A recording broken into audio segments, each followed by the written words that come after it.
Right breaking అందుతోంది. Phone tapping కేసులో ఒక పద్ధతి ప్రకారం విచారణ జరుగుతోందంటూ ముఖ్యమంత్రి రేవంత్ రెడ్డి చెప్తూ ఉన్నారు. ఆధారాలు లేకుండా ఎవరిని కూడా అరెస్ట్ చేయలేమంటూ ఉన్నారు సీఎం రేవంత్ రెడ్డి. ఇప్పటికే ప్రధాన నిందితుడిగా ఉన్న ప్రభాకర్ రావు స్టేట్మెంట్ కూడా రికార్డ్ ప్రాసెస్ స్టార్ట్ అయిపోయిందని చెప్పారు. ఇక ఈ కేసులో హరీష్ రావు క్లీన్ చిట్ ప్రచారంపై కూడా రేవంత్ రెడ్డి సెటైర్లు వేశారు. పంజగుట్టలో నమోదైన ఒక ప్రైవేట్ కేసులో వచ్చిన ఊరటను ఫోన్ ట్యాపింగ్ కేసులో వచ్చిన క్లీన్ చిట్ గా ప్రచారం చేసుకోవడం చాలా హాస్యాస్పదం అంటూ మండిపడ్డారు. ఇక కోర్టు ఎక్కడా కూడా హరీష్ రావుకు ట్యాపింగ్ వ్యవహారంలో క్లీన్ చిట్ ఇవ్వలేదు అనంటూ రేవంత్ రెడ్డి స్పష్టం చేస్తున్నారు.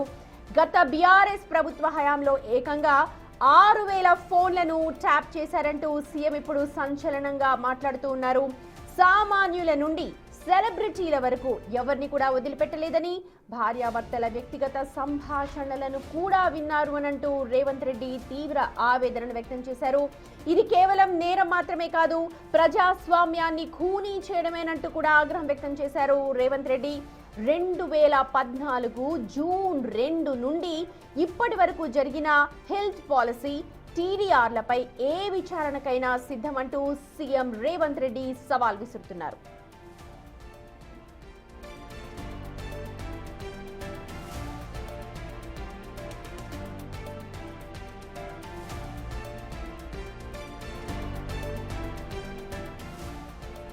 బీఆర్ఎస్ ను తొక్కుతా అంటే బీజేపీ వాళ్లకు బాధ ఎందుకు అంటూ ప్రశ్నిస్తున్నారు సీఎం రేవంత్ రెడ్డి. డ్రగ్స్ కేసులో ఒక్క బీజేపీ నేత మాట్లాడడం లేదు ఎందుకంటున్నారు. వాళ్ల బంధం ఏంటో ఇక్కడే అర్థమవుతుందని చెప్తున్నారు.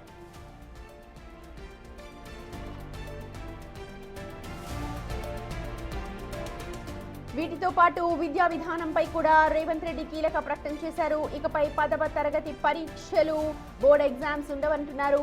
నర్సరీ నుంచి 12వ తరగతి వరకు కూడా ఒకే విధానం ఉంటుంది అన్నారు. అంటే 10th కాకుండా 12th లో ఎగ్జామ్స్ ఉంటాయి. సో గతంలో 7th 10th కి బోర్డ్ ఎగ్జామ్స్ ఉండేవి, కానీ ఆ తర్వాత 7th తీసేశారు. 10th కి మాత్రమే బోర్డ్ ఎగ్జామ్స్ ఉండేవి. ఇప్పుడు ఆ 10th కూడా తీసేశారు. 12th కి బోర్డ్ ఎగ్జామ్స్ ఉంటాయి.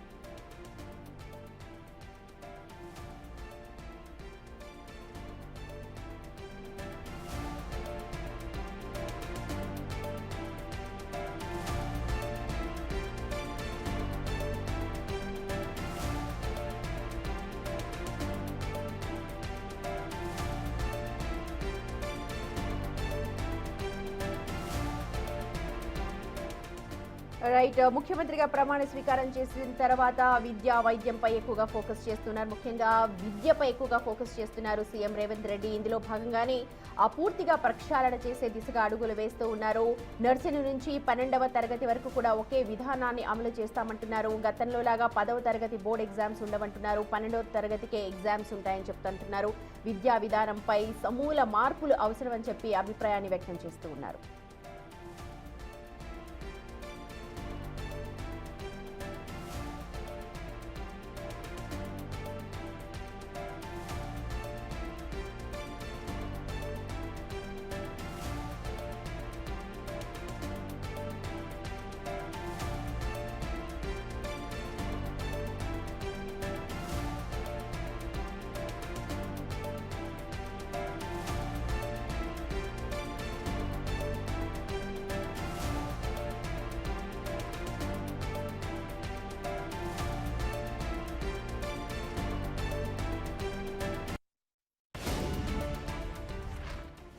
రైట్, ఈ విషయాలన్నీ కూడా మీడియాతో చిట్ చాట్ లో మాట్లాడారు ముఖ్యమంత్రి రేవంత్ రెడ్డి. పూర్తి డీటెయిల్స్ అందించడానికి మా ప్రతినిధి వాసు సిద్ధంగా ఉన్నారు. వాసు, చాలా సంచలన విషయాలను చిట్ చాట్ లో పంచుకున్నారు ముఖ్యమంత్రి రేవంత్ రెడ్డి. ఒకసారి జరిగిన సంభాషణ ఏంటి, చిట్ చాట్ ఏంటి, ఒకసారి చెప్పండి డీటెయిల్డ్ గా. బడ్జెట్ సమావేశం ముగిసిన వాయిదా పడ్డ తర్వాత కూడా ముఖ్యమంత్రి మీడియాతో చిట్చాట్ చేశారు. ఈ చిట్చాట్లో సంచలన వ్యాఖ్యలు చేశారు. బీజేపీ బీఆర్ఎస్ బంధం అయితేనేమి, తన ఢిల్లీ టూర్కి సంబంధించి బీజేపీ నేతలు మాట్లాడుతున్న కామెంట్స్ సంబంధించి ఆయన గట్టిగా బదిలిచ్చారు. కేసీఆర్ సభకు రాకపోవడాన్ని కూడా ఆయన తప్పుపట్టారు. ఆయన కొడుకు అల్లుడు ఆయన గృహ నిర్బంధం చేశారేమో అని కూడా ఆయన ఘాటు వ్యాఖ్యలు చేశారు కేసీఆర్ సభకు రాకపోవడాన్ని. ఇక ఫామ్ హౌస్ డ్రగ్స్ కేసు సంబంధించి బీజేపీ నేతలు మాట్లాడకపోవడం చూస్తూ ఉంటే అక్కడ బీఆర్ఎస్ నేతలు పట్టుబడ్డారు. పెద్ద ఎత్తున అక్కడ డ్రగ్స్ పార్టీ జరిగింది, కాల్పులు జరిపారు పోలీసుల పైన. అయినప్పటికీ కూడా బీజేపీ నేతలు బీజేపీ అధ్యక్షుడు ఎవరు లేరు అంటే కనీసం ఎలాంటి విచారణ చేయాలి, ఆ డ్రగ్స్ కేసు సంబంధించి ఎలా కొనసాగి ముందుకెళ్లాలన్న అంశంపైన ఏ ఒక్క నేత కూడా బీజేపీకి సంబంధించి మాట్లాడకపోవడం చూస్తూ ఉంటే బీఆర్ఎస్ బీజేపీ బంధం ఏంటో అర్థమవుతుందన్న విషయాన్ని ఆయన స్పష్టం చేస్తూ ఉన్నారు. ఇక బీఆర్ఎస్ నేతలకు సంబంధించి ఈరోజు బడ్జెట్ అయిపోయిన తర్వాత వాళ్ళు చెవుల్లో పూలు పెట్టుకొని నిరసన తెలిపిన నేపథ్యానికి సంబంధించి వాళ్ళు చెవుల్లో పూలు పెట్టడం కాదు, వాళ్ళను వంగబెట్టి బండబెట్టాలి అన్నటువంటి వ్యాఖ్య సీఎం చేశారు. వాళ్ళు చేసిన గత ప్రభుత్వ అప్పులు, వాళ్ళు చేసిన తప్పులను ఖచ్చితంగా వాళ్ళను ఏం చేసినా పాపం లేదన్న యాంగిల్లో ముఖ్యమంత్రి మాట్లాడారు. ఎందుకంటే దాదాపు 3,47,000 కోట్ల అప్పు నేను చేశాను, కానీ అందులో 3,30,000 కోట్ల రూపాయల అప్పు కేవలం బీఆర్ఎస్ ప్రభుత్వంలో చేసినటువంటి అప్పులకే కట్టాను అంటూ కూడా ముఖ్యమంత్రి ఆయన స్పష్టంగా చెప్పడం. ఇప్పటిదాకా గత ప్రభుత్వ హయాంలో అసలు ఎలాంటి అప్పులు చేస్తూ ఉన్నారు, ఆదాయం సోర్స్ ఏంది, ఎప్పుడైనా ఎవరికైనా చెప్పారా? నేను చాలా నిష్పక్షపాతంగా క్లియర్గా ఉన్నాను. 3,47,000 కోట్ల రూపాయలు నేను అప్పు చేశాను. దాంట్లో 3,30,000 కోట్ల రూపాయలు నేను బీఆర్ఎస్ పార్టీ గతంలో చేసినటువంటి తప్పులకు అప్పులకు నేను కడుతూ వస్తా ఉన్నాను. ఒక కాళేశ్వరం సంబంధించినటువంటి అప్పులోనే దాదాపు 44,000 కోట్ల రూపాయలు చెల్లించాలంటూ కూడా ముఖ్యమంత్రి చెప్పడం జరిగింది. మేము వాస్తవాలకు దగ్గరగా, జరుగుతున్న సిచ్యువేషన్ దగ్గరగా, రాష్ట్ర ఆర్థిక పరిస్థితికి దగ్గరగా బడ్జెట్ను మేము రూపొందిస్తే దాన్ని తప్పుపడుతూ ఉన్నారు. గతంలో వాళ్ళు కల్లిబల్లి మాటలు చెప్పి ప్రజలను మాయ చేసి పాలన సాగించారు, కానీ కాంగ్రెస్ ప్రభుత్వం అట్లా కాదు అన్న విషయాన్ని ఆయన స్పష్టం చేశారు. రాష్ట్ర అప్పులు, ఆర్థిక పరిస్థితులు, పార్టీలకు సంబంధించినటువంటి బీజేపీ బీఆర్ఎస్ మధ్యలో ఉన్నటువంటి ఒప్పందాలపైన కూడా ఆయన స్పష్టంగా మాట్లాడడం జరిగింది. ఇక మిగతా కాంగ్రెస్ పార్టీలో ఉన్నటువంటి వ్యాఖ్యలకు సంబంధించి జీవన్ రెడ్డి ఏదైతే ఆయన పార్టీ మారుతారన్న వ్యాఖ్యలకు సంబంధించి అది మీనాక్షి నటరాజన్తో పాటు మహేష్ కుమార్ గౌడ్ మాట్లాడుతూ ఉన్నారు. అది వాళ్ళు చూసుకుంటారని జీవన్ రెడ్డి విషయంలో కూడా మొదటిసారి సీఎం స్పందించారు. ఆయన చాలా క్లియర్గా చెప్పడం జరిగింది. పిసిసి అధ్యక్షుడు జీవన్ రెడ్డితో టచ్లో ఉన్నారు, ఆయన మాట్లాడుతూ ఉన్నారు అనే విషయాన్ని కూడా స్పష్టం చేశారు. ఇక ఢిల్లీ టూర్ సంబంధించి ఢిల్లీకి వెళ్ళిన ప్రతిసారి బీఆర్ఎస్ నేతలు చేస్తున్న విమర్శలకు సంబంధించి కూడా ఆయన ఒక కీలకంగా ఘాటుగా వ్యాఖ్యానించారు. ఎందుకంటే మనకు ప్రజలు ఒక పనోడిగా మనకు అవకాశం ఇచ్చింది ప్రజలకు సంబంధించి పని చేయడానికి, కానీ ఫామ్ హౌస్లో పండడానికి కాదు. గత బీఆర్ఎస్ ప్రభుత్వంలో ఉన్నటువంటి పనోడు ఫామ్ హౌస్లో పండాడు కాబట్టే అతన్ని పక్కకు పెట్టారు. కాబట్టి మనం గుణపాఠం తెచ్చుకొని ప్రజల కోసం పనిచేయాలి. కేంద్రం నుంచి రావాల్సినటువంటి నిధులు, ప్రాజెక్టులు సంబంధించినటువంటి పర్మిషన్లకు సంబంధించిన విషయంలో నేను ఢిల్లీకి వెళ్తే తప్పేముంది, నేను ప్రజల కోసం, రాష్ట్ర హక్కుల కోసం ఖచ్చితంగా కూడా వెళ్తాను, ఎన్నిసార్లు అయినా వెళ్తాను. నాకు అక్కడ ఒక సీఎం భవన్ ఇచ్చారు, ఆ భవన్ మెయింటెనెన్స్ కేంద్రం చేస్తుంది. ఢిల్లీలో సీఎంకి ఇల్లు ఎందుకు ఇస్తారు? ఖచ్చితంగా కూడా ఢిల్లీకి రావడానికే ఇస్తారు. అక్కడ ఉండి రాష్ట్రానికి సంబంధించినటువంటి సమస్యలు, ప్రజల సమస్యలు, ప్రాజెక్టులు, నిధులు రాబట్టడానికి నేను కేంద్రాన్ని అడగడానికి వెళ్తాను అన్న విషయాన్ని కూడా ఆయన స్పష్టం చేశారు. ఆ మాత్రం సోయి లేకుండా బీఆర్ఎస్ నేతలు మాట్లాడుతూ ఉన్నారు.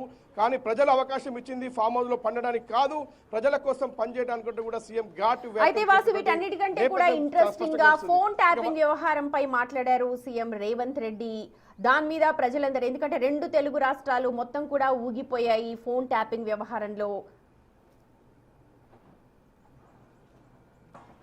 ఎస్, 6,000 ఫోన్లు గత బీఆర్ఎస్ ప్రభుత్వం, ప్రజల ఫోన్లు, విఐపీల ఫోన్లు, భార్యాభర్తల ఫోన్లు, చాలా 6,000 ఫోన్లు వాళ్ళు విన్నారు అన్న విషయాన్ని ముఖ్యమంత్రి స్పష్టం చేశారు. కానీ ఈ ఫోన్ ట్యాపింగ్ కేసులో దర్యాప్తు సాగుతూ ఉంది.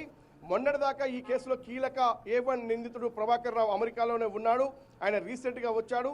ఎందుకంటే ఈ కేసులో నా ఫోన్ కూడా గతంలో ట్యాంపరింగ్ అయిందన్న విషయాన్ని చెప్పినప్పటికీ కూడా పోలీసులు నోటీసులు ఇస్తే నేను కూడా నా ఫోన్ కూడా నాదైందా, నా పక్క వాళ్ళదైందా అనే స్పష్టత లేదు. కాబట్టి పోలీసులు నోటీసులు ఇస్తే నేను కూడా విచారణకు వెళ్తాను, నేను కూడా చెప్తానన్న విషయాన్ని స్పష్టం చేస్తూనే హరీష్ రావుకు ఫోన్ ట్యాపింగ్ కేసులో నా క్లియరెన్స్ వచ్చింది, సుప్రీంకోర్టులో, హైకోర్టులో ఆయన వ్యాఖ్యలు చేస్తున్న హరీష్ రావు పైన కూడా ఆయన తీవ్ర స్థాయిలో మండిపడ్డారు. హరీష్ రావుకు కేవలం ఎవరైతే సిద్దిపేట జిల్లాకు సంబంధించి చక్రాధర్ గౌడ్ ఎవరైతే అతని పైన ఫిర్యాదు చేశాడో పంజాగుట్టలో, ఆ కేసుకు సంబంధించిన ఎక్స్టార్షన్ కేసులో మాత్రమే ఆయనకు ఊరట లభించింది తప్ప అసలైనటువంటి ఏదైతే సిట్ చేస్తున్నటువంటి ఫోన్ ట్యాపింగ్ కేసులో హరీష్ రావుకు ఎక్కడ క్లీన్ చిట్ రాలేదన్న విషయాన్ని స్పష్టం చేశారు. అంటే దీన్ని బట్టి చూస్తూ ఉంటే ఈ ఫోన్ ట్యాపింగ్ కేసులో బీఆర్ఎస్ నేతలు కేసీఆర్, కేటీఆర్తో పాటు, సంతోష్ రావుతో పాటు, ఇతర పోలీస్ అధికారులతో పాటు హరీష్ రావుకు సంబంధించి కూడా లింకులు ఉన్నాయన్న విషయాన్ని ఆయన స్పష్టం చేస్తూనే చేయకనే చెప్పడం జరిగింది.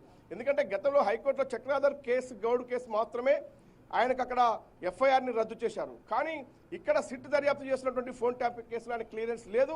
ఆ విషయాన్ని మీడియా ఖచ్చితంగా కూడా దృష్టిలో పెట్టుకోవాలి. కానీ ఆయన పూర్తిగా నాకు ఫోన్ ట్యాపింగ్ కేసులో క్లియరెన్స్ వచ్చిందన్న విషయాన్ని హరీష్ రావు చెప్పుకోవడం అది సరికాదన్న విషయాన్ని కూడా ముఖ్యమంత్రి గుర్తు చేశారు. ఇక మూసీ రివర్ ఫ్రంట్ ప్రాజెక్టుకు సంబంధించి ఆయన మరొక క్లారిటీ ఇచ్చారు.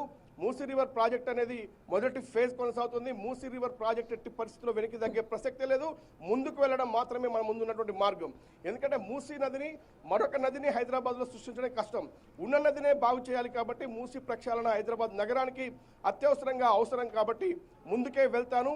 దాంట్లో ప్రజాభిప్రాయ సేకరణ, ఎవరికైతే నష్టం ఎవరికైతే బాధ కలుగుతుందో ఆ ప్రజలకు సంబంధించి ఎలాంటి మేలు చేయాలి అన్న అంశానికి సంబంధించి మాత్రమే ప్రజాభిప్రాయ సేకరణ తీసుకుంటారని మాత్రం స్పష్టం చేశారు.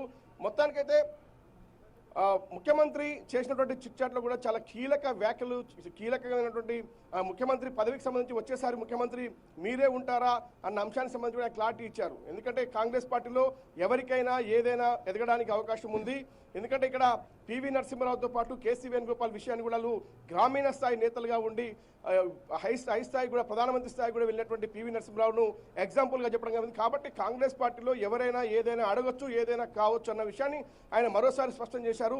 సమర్థవంతంగా పనిచేస్తే ఖచ్చితంగా తానే మళ్ళీ ముఖ్యమంత్రిగా ఉంటానంటూ కూడా ఉండే అవకాశం ఉందంటూ స్పష్టం చేశారు. కాబట్టి ఆయన అన్ని విషయాలు, బడ్జెట్ విషయాలతో పాటు ఇతర పార్టీ విషయాలతో పాటు కేసుల విచారణకు సంబంధించి కొనసాగుతున్న కేసుల విషయంలో కూడా యథావిధిగా విచారణ కొనసాగుతుంది. ఇక కేటీఆర్ ఫోన్ ఏదైతే ఫార్ములా ఈ కార్ రేసులో కూడా రీసెంట్ గా ఐఏఎస్ అధికారి అరవింద్ కుమార్ ను తప్పించడం జరిగింది.